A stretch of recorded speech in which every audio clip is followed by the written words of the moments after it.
So we're talking a little bit about administration of official ID, review premise ID numbers, location identification numbers, some changes we've made to really try to address some of the concerns we've dealt with previously on PINs, and then a little bit of information on the collection of IDs at slaughter. You know, as we look at the cost, and I might fail in what the expectations are when we talk about specific cost issues, but I think it's always important things to acknowledge why we're at this juncture. Cost in maybe some previous attempts when we were talking about 48-hour traceability, cost issues were very significant. We're now talking more of a bookend system, far from full traceability. Other countries have mandatory ID, so they have requirements that producers report births of calves, sometimes some of them within 3 days of birth, the sex, breed information on those animals and their official ID. They're required to report movements in and out of their farm and ranch. The approach we've taken, one of the key principles, has been to minimize the burden to producers. So we have not taken the juncture or the direction of them reporting birth information to an information system. We have not taken the direction of requiring that they report movements in and out of their premises. Reporting movements in was part of NAIS for full traceability. So, you know, some of the cost issues I think are being addressed up front by our objective of minimizing the burden to producers. How do we get ID information for that first bookend? Right or wrong, we're relying on tag distribution information. So that's why we're talking a lot in our current discussions about how we're going to administer official IDs, because if we throw tags out there, they're not going to give us the information we need. Hence the discussions on ICBIs.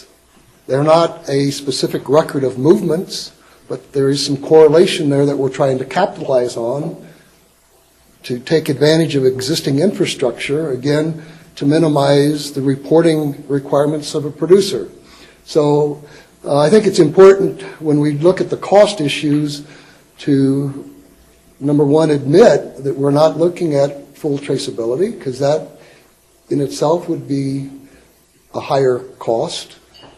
And we're trying to account for current infrastructure to give us some of the information that we will take advantage of. We talk a lot about the flexibility, and rightfully so, in how ADT gives more prerogative, authority for states to put in systems that work best for them. Yet I think we still need to be concerned about the balance of standardization, and the discussion about ICBI standards is very appropriate, because we can never lose sight of the problems we inherit if we go 50 different directions with no standards at all.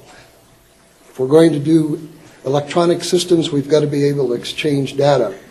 So along with the traceability regulation, it was published along with the proposed rule. An update will be published when we publish the final rule on the animal disease traceability general standards.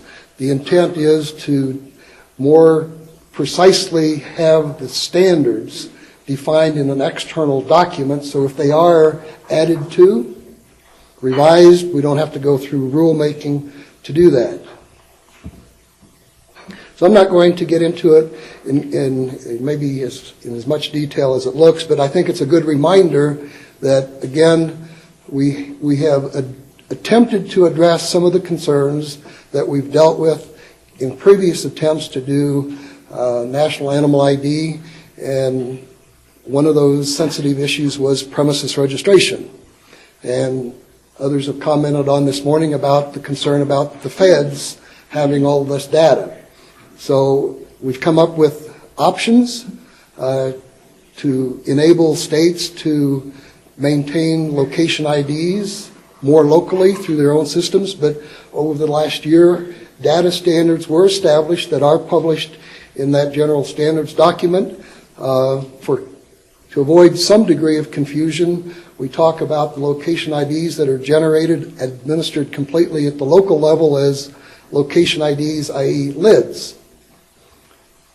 The format, first and foremost, is the first two characters is the state postal abbreviation, followed by additional characters, so there's a total of 6 or 8.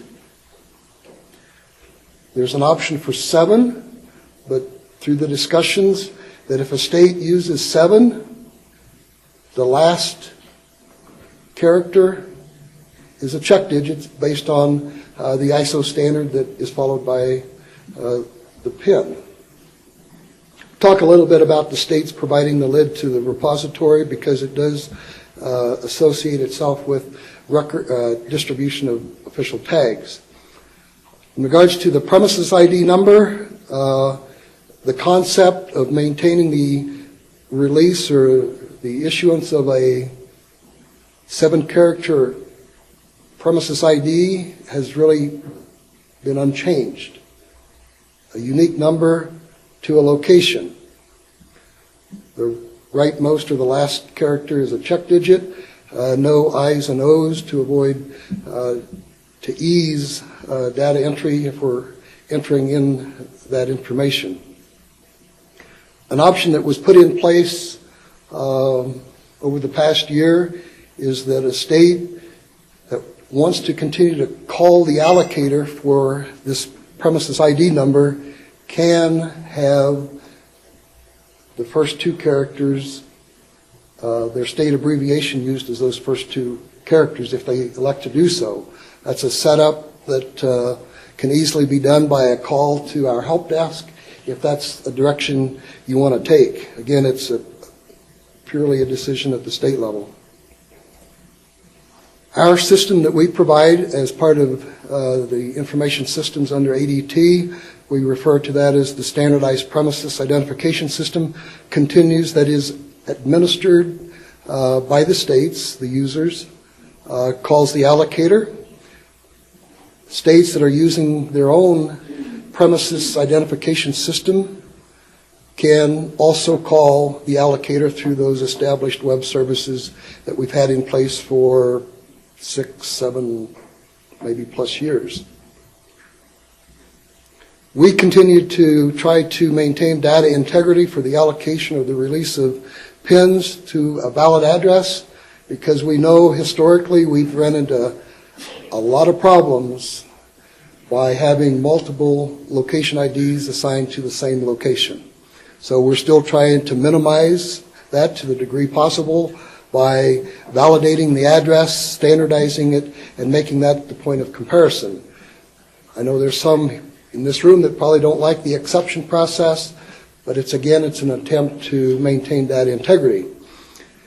In response to some of the concerns about the feds having more information than they need, when we first developed NAIS, we had 12 of the data fields that were maintained on a premises identification system sent to the national repository. That has been changed, so the only necessary information or required fields is the address, because we want to maintain that data integrity balance of maintaining one PIN to one valid address. But all the other information is optional, the name of the contact person, the phone numbers, and all of that information. So within the, and I know you can't read this screen, but I wanted to reflect how it's set up in the Standardized Premises Identification System. Those fields that were initially required are now optional. So a state administrator of the Standardized Premises Identification System can go into the system and real easily click what other fields are that they want to send to the repository. At default, or if you change this, it'll be that way from that point forward. Again, that is the prerogative of the state. If they want to continue to send that other information, that's fine. And I know I've talked to a lot of people, state people, on still issues about producers' concern about the PIN. And the reason I'm bringing this back up as a reminder, when this opportunity or this option is shared with the producers, their concern about the PIN is minimized quite often, because then they know their contact information is not on a federal system.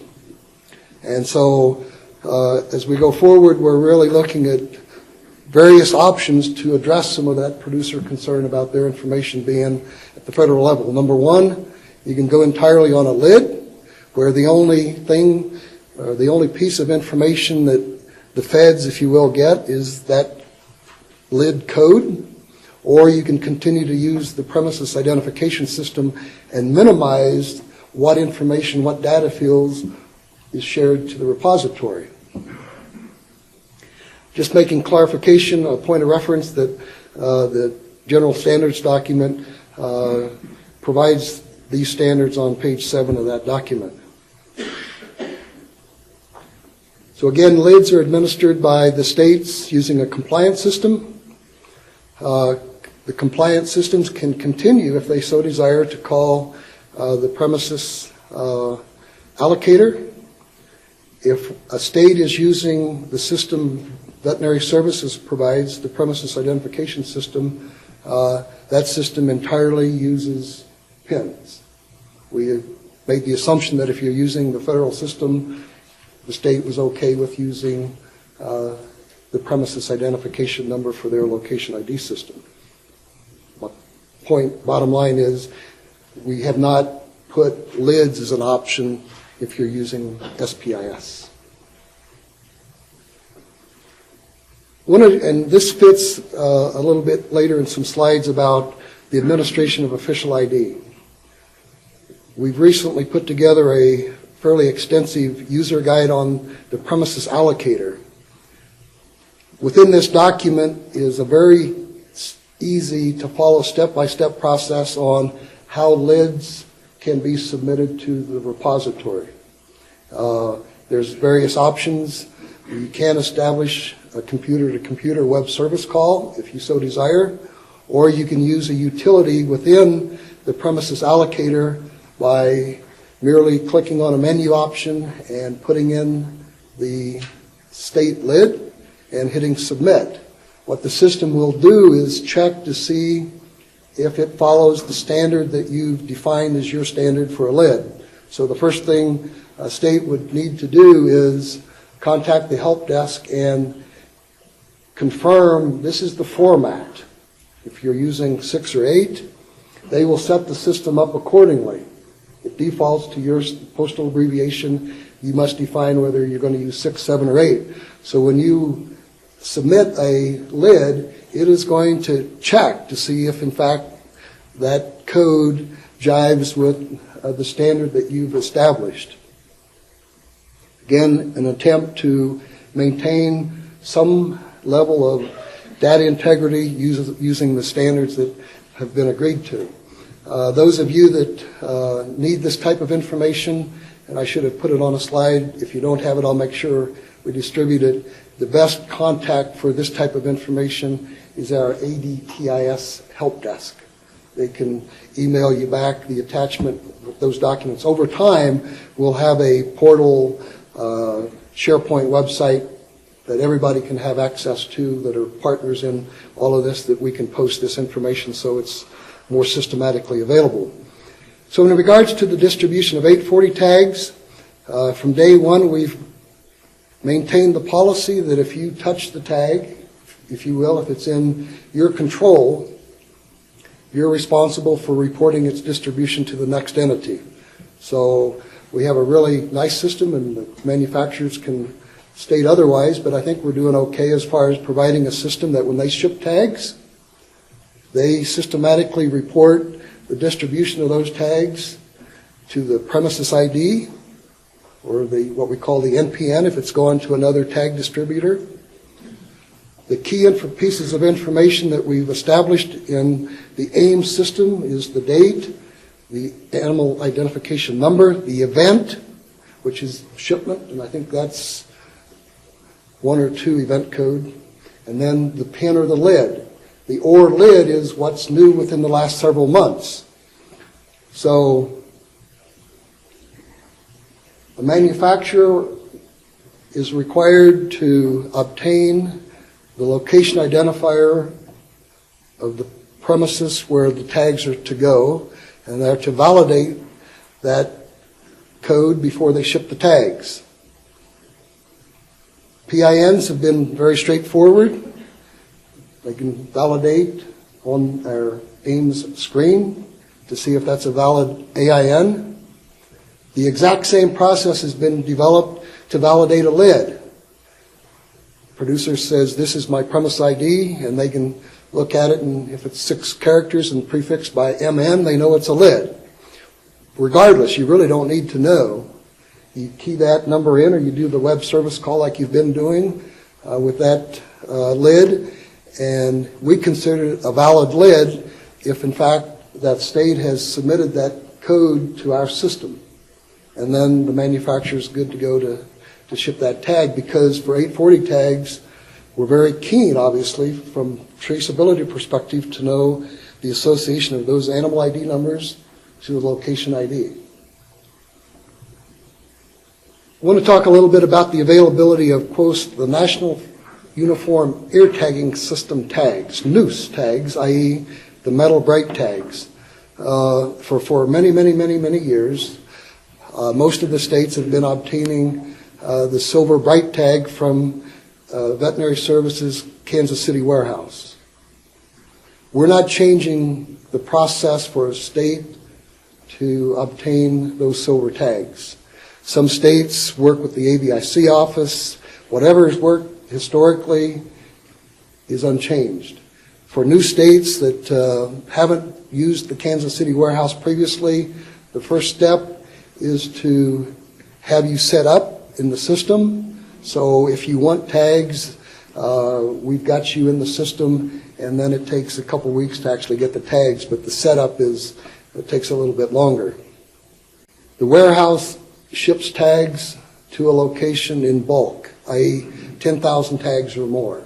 NUES tags are packaged in boxes of 100. All of you have seen the card strips, 25 NUES tags to a strip. However you've set it up with your ABIC, the volume, the bulk shipments can be sent to wherever you designate. Most of you send the tags back to the state office. Some of you, I think, work through the ABIC office, and I know some of you have them sent to some veterinarians that use the NUES tags in high volume. If you have different schemes or processes that you're going to use for NUES tags in the future, I know some discussions have been had with using farm services offices, extension offices, markets. You can designate that bulk shipment be made to those other locations as well. We are avoiding the shipment of a box of tags to a producer. The warehouse is not set up to distribute tags of that minimal volume to many locations. So that's why I refer to the bulk shipment to the location or the address that you guys designate. Some states have elected not to use the tags that we warehouse, and that's fine.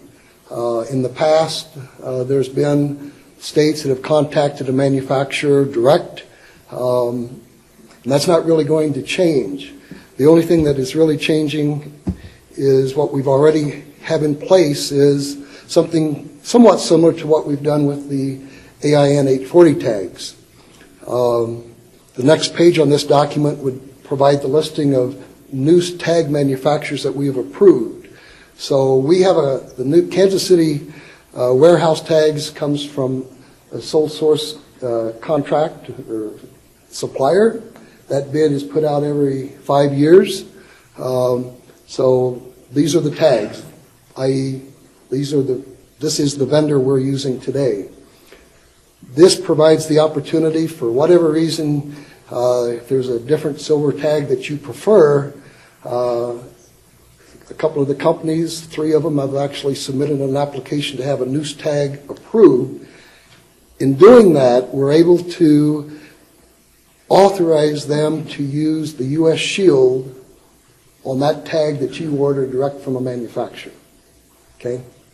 If you want it green, purple, totally your call, but they have the authorization to print the U.S. shield, and that kind of gets back to the concept that we've done in the process of standardizing the look, if you will, of a tag. If we want accredited veterinarians to have a high level of compliance for following the guidelines that we're establishing in the proposed rule, we need a tag that is easily marked so they know it's an official tag.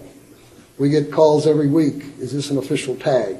And it's not infrequent that based on the CFR, it would not be considered an official tag.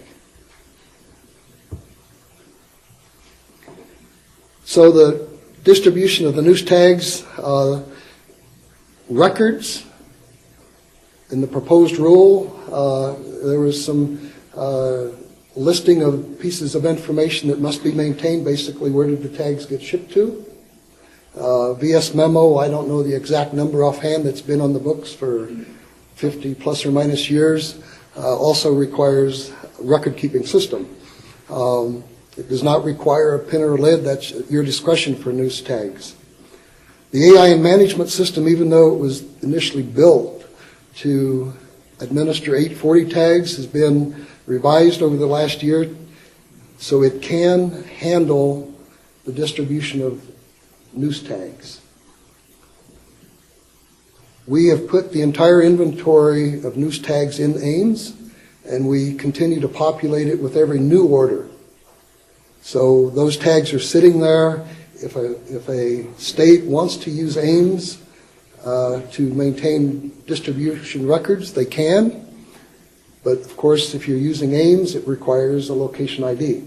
Whether you use a lid or a pin, that's up to you. But the system was not set up to key in a person's complete address. That's maintained in the repository. I think that's all the points I wanted to make there.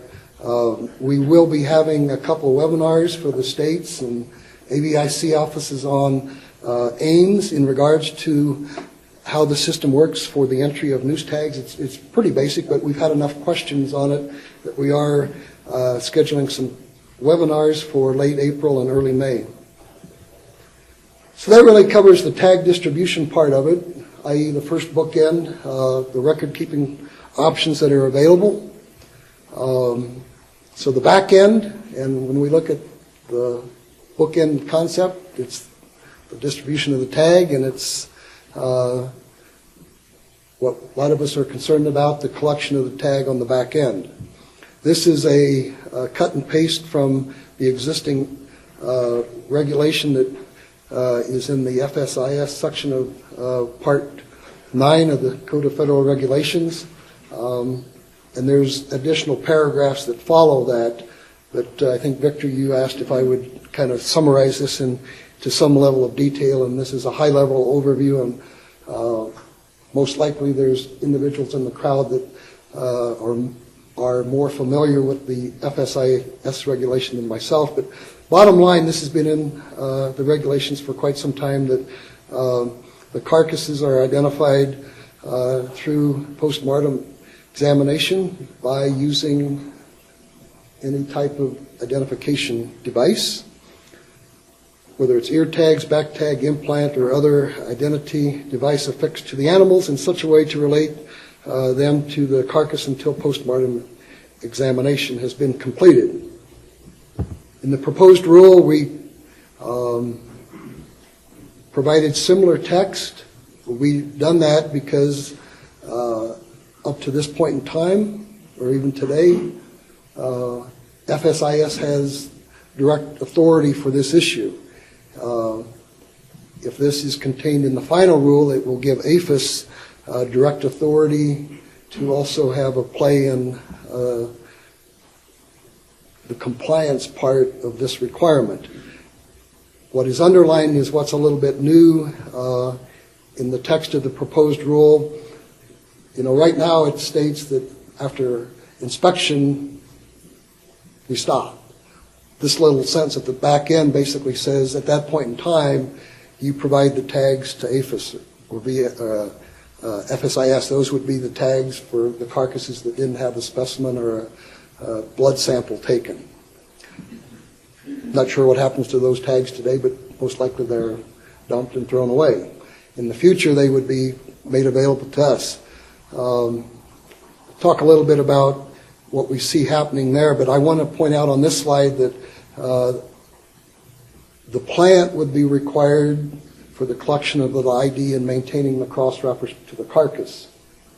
When they provide the tag to us, they're done. I think there's some expectation that the plant would be responsible for retiring that number. That's not the case. APHS Veterinary Services maintains the responsibility for the retirement of that number. Other tidbits of information that I think is might be of interest is, a lot of our priority attention has been given to the development of the final rule, and rightfully so, but there's other issues from a program administration point that we've also been working on. We got to where we are through a regulatory working group that helped us with the regulation. We're continuing those protocols or opportunities to work through working groups. The first one, we have a working group on regulatory monitoring and compliance. And we have states that are part of this working group. The objective is, as we bring out the new regulation, we know that in order to have its greatest impact on traceability, we need the high levels of compliance.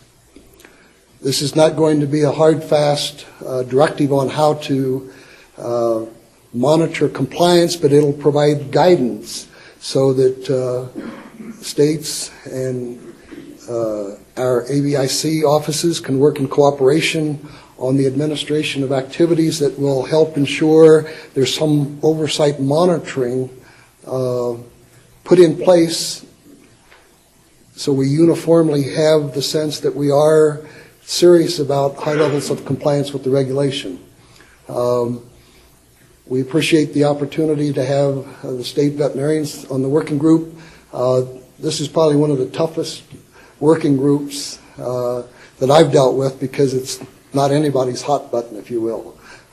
It's hard to get excited about developing a document of this sort. So we are hoping to get some type of guidance document out on this issue to align with the publication of the final rule.